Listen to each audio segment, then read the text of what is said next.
Hey guys, so I figured for the first video of this channel, I would tie up a few loose ends, get a whole lot of business done. And by that I mean I promised I would do game reviews for this channel, on this channel. And so what I'm going to do is basically quickly, review every game I've played since the beginning of the year that I felt I have fully completed. So, a few notable, like a notable exception, I guess, of the game that I have played. I've even filmed me playing it, but haven't completed. Would be Monster Hunter Tri, because I really haven't been online on that. I traded it in. I never really finished the campaign, so I'm not going to review that because I don't feel like I deserve to. I haven't really played it through enough. Also, I'm not going to review Batman Arkham Asylum or Prototype because I already did. It's on the Dash Roll Rush channel. If you want to see what I gave it, go check that out.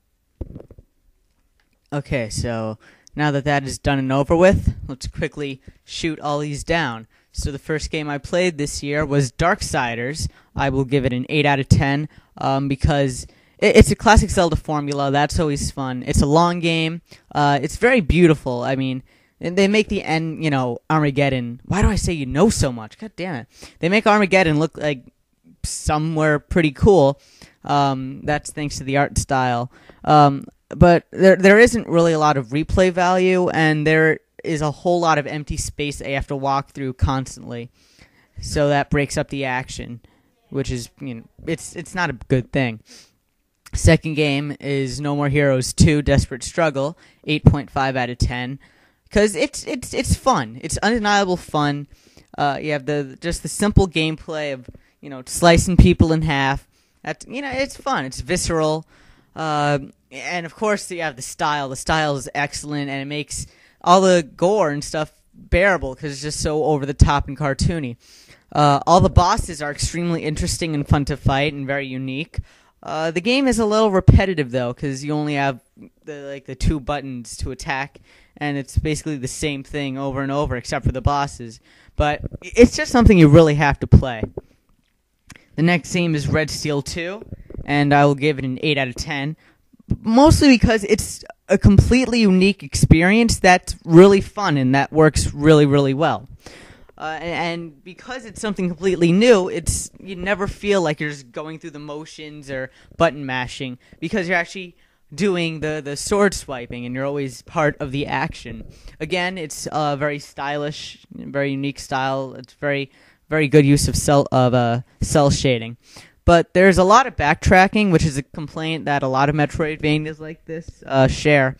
Also, because of all the movement, it gets very tiring if you do a long period of time, unless you're sitting down and have it on the casual setting, in which case you don't really get into it that much. So next game on the chopping block is Bit.Trip RUNNER. I will give it a 7 or 7 point. Let's say 7.3. Again, it's a very stylish game. Great music, and of course that is all done, and it's complemented by the great level design. Unfortunately, getting through the levels themselves is just way too difficult, and it just doesn't get fun after the last few levels are just unbearable. It's just so fucking difficult. So that gets a 7.5.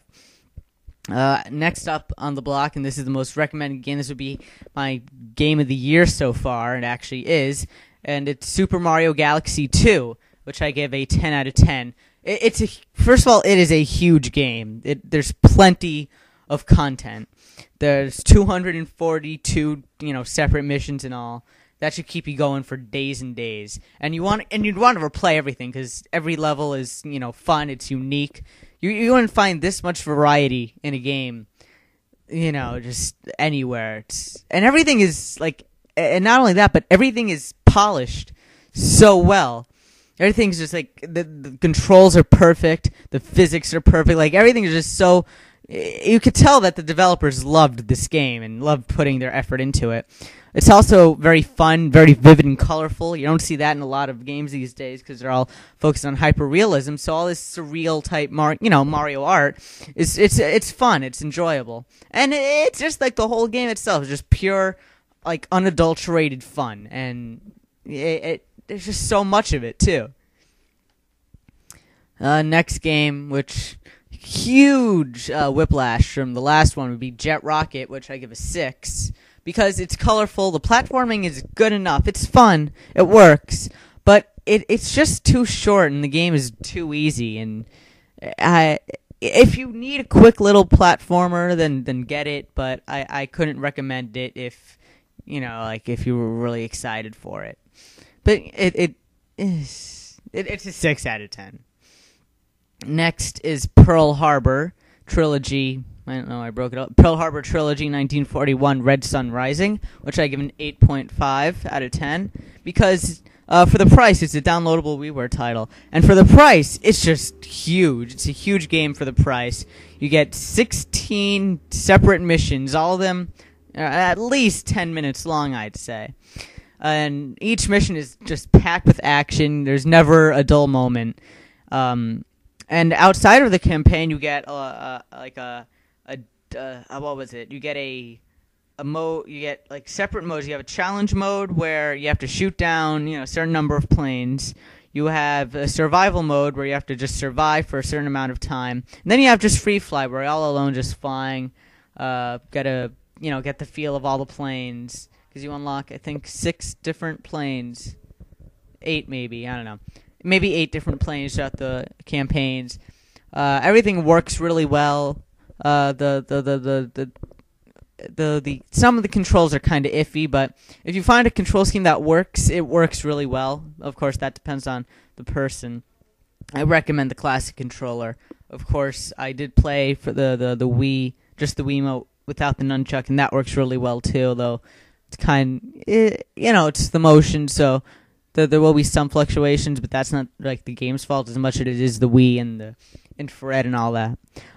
Also, a negative would be that the difficulty fluctuates, where it never gets as difficult or as easy as Bit.Trip Runner or Jett Rocket, respectively.